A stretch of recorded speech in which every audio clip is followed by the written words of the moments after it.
Like, if I ain't creating nothing, I don't feel good. You know, so at a certain point, you gotta feed yourself, and sometimes you can't feed on mimicking, but you gotta put the time in to figure out who you are and what you are, what you not too. A lot of times, what you not is very important, you know, because you can wanna be something, but your strength is actually in something else. That is what makes you start to do your own thing, and that's when your skin start to breathe and you start to like get into your primal self, you know, and your primal self is the best contribution to the planet, you know. What's going on, guys? So today's topic is your point of view is your signature. And when I talk about your signature, it's about your unique expression when it comes to your art, you know, whether it's the poetry that you write, the music that you make, the paintings and the illustrations that you draw, you know, even the way that you walk and the way you talk is influenced by your point of view. And your point of view is made up of different aspects of yourself, which could be your past experiences, it could be the vision of your future self, it could be the knowledge that you've attained over time, the feelings that you have in the moment. Your point of view could be influenced by your DNA and your culture, your family that's around you, and even your beliefs are filtered through your point of view to give your art a very unique expression. So in this video, I just want to dive deep into understanding the point of view and how it influences the art, and how we can understand our point of view and our own identity more through the art that we create. So our identity transfers into our art and it makes it unique.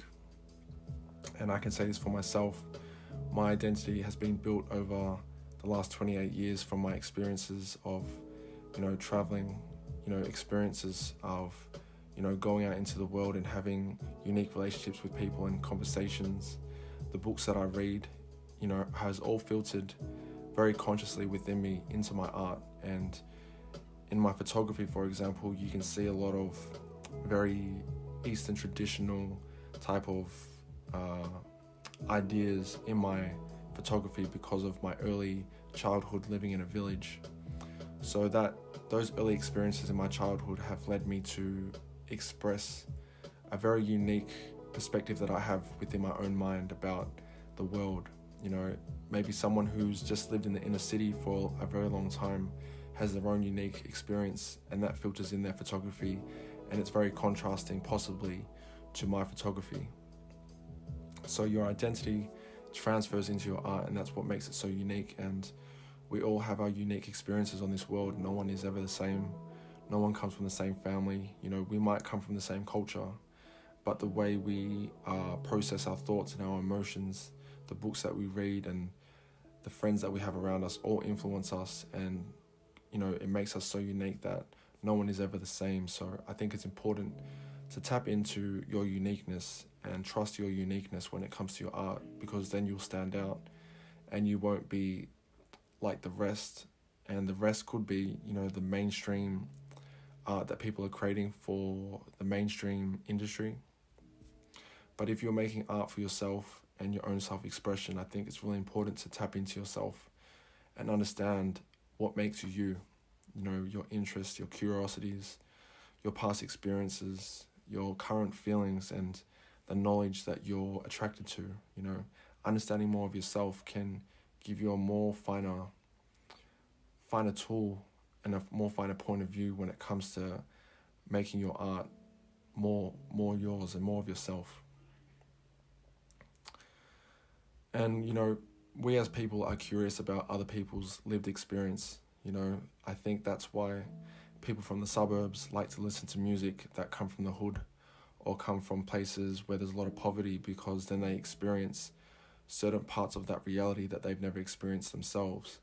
So even if you have lived a, you know, maybe boring life where you think there's nothing interesting, someone will always find what you're doing interesting because it is in contrast to their life.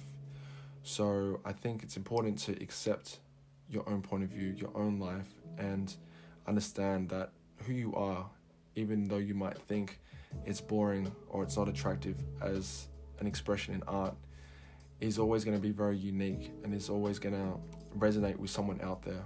you know, whether they're on the same vibration as you, or maybe they're on a contrasting vibration as you, and they want to experience what you're going through because their experience maybe some real turmoil in their life, and you live a very peaceful, boring life maybe, so they can experience that peace through you. So I asked some close creative friends about their point of view on this subject, on the subject of your point of view being your signature.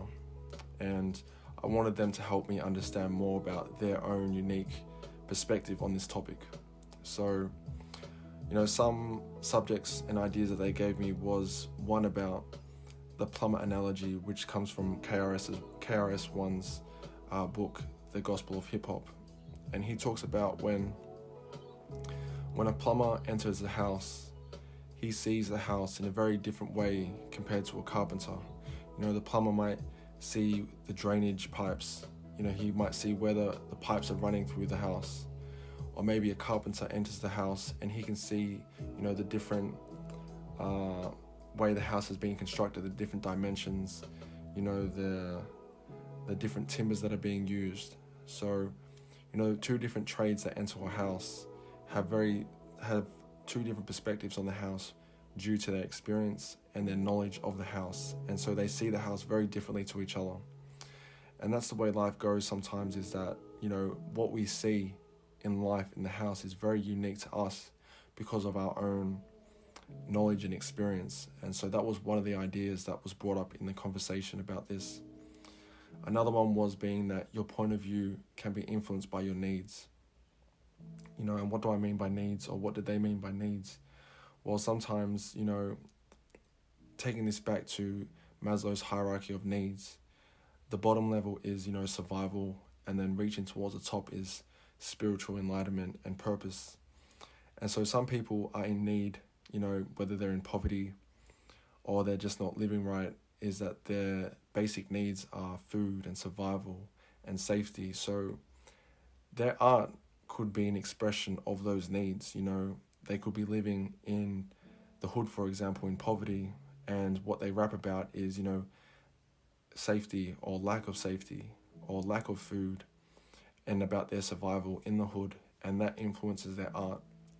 Where some people's point of view can be influenced by the need of relationship and connection, so their art could be more in the terms of love songs or songs about community, songs about coming together and unity. Or where someone else, their need might be in that moment is for spiritual fulfillment and spiritual enlightenment, or sharing spirituality, so their art is expressing that spirituality that they need or that they already have in the very moment. So I thought that was a really interesting perspective on this topic, as our point of view is being influenced by our needs. And I think that's really important to understand, because then we can look at our art and realize what we're going through internally through our art. You know, maybe we're writing poetry about pain and trauma or a broken relationship, or maybe it's about, you know, hustling and making money. And then we can understand what our needs are internally or what we're going through, and this helps us to become more aligned with ourselves. And maybe we need to not rap or write lyrics about, being in survival or trauma or these type of things. Maybe we can uplift ourselves even higher with our own awareness to write music about, you know, more positive things, you know, spiritual enlightenment, and giving out lessons and things that are uplift people. So that was some of my creative friends' point of views on this subject, and I thought it would be really interesting just to ask that question and to see what people come up with, and using their inspiration in this talk. So, you know, through your art and your signature, you can gain insight to your own psyche. You know,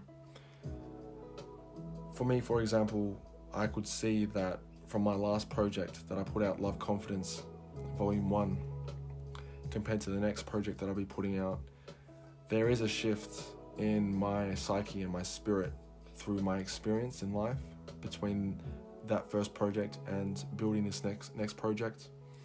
You know, through the lyrics that I'm writing about relationships, about making money, about life, in Love Confidence, there was very uplifting lyrics, you know, and giving game and knowledge away in those lyrics.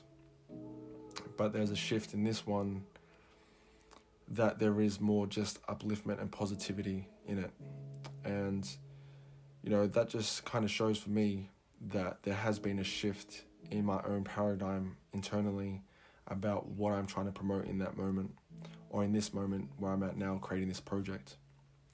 And even in Love Confidence, you know, I was going through relationships with women and talking about different sexual experiences even, but where I've grown to the next project where I no longer need to write about those type of things, and it's a bit more, for lack of better words, pure, the lyrics that I'm writing and the concepts that I'm writing about when it comes to relationships. So there has been growth, and I think that's what you can experience through your art, is insights into your own growth or lack of growth, and understanding your mindset and your psyche through your art. So, you know, to wrap it up, you know, I think we should all tap in with ourselves when it comes to our art. You know, understanding what triggers us about our past experiences, or understanding what we want from the future, understanding our own beliefs and questioning our beliefs and the ideologies that we've been given through culture and society, and questioning why we do things and why we write about certain topics. I think it's important to, you know, question these things as artists, because when we create art, we're giving it out to the world, and that art can influence other people positively or negatively. So I think it's important to know and have clarity about where your art is coming from. And also, you know, your point of view is very unique, and I think it's important to trust and fall back on your own perspective of life when it comes to your art, and not try and give into the ideologies that the music industry could be giving out, or the current mainstream art that's being made. If you're not vibrating with that, or if you want to come with your own vibration, you know, I think it's really good to trust your point of view and your perspective and just tap into it. And lastly, you know, I think it's always a good idea to step back from your art sometimes and observe your art or what you've created from an outside perspective, away from your own mind and your own ideas that you brought to that art.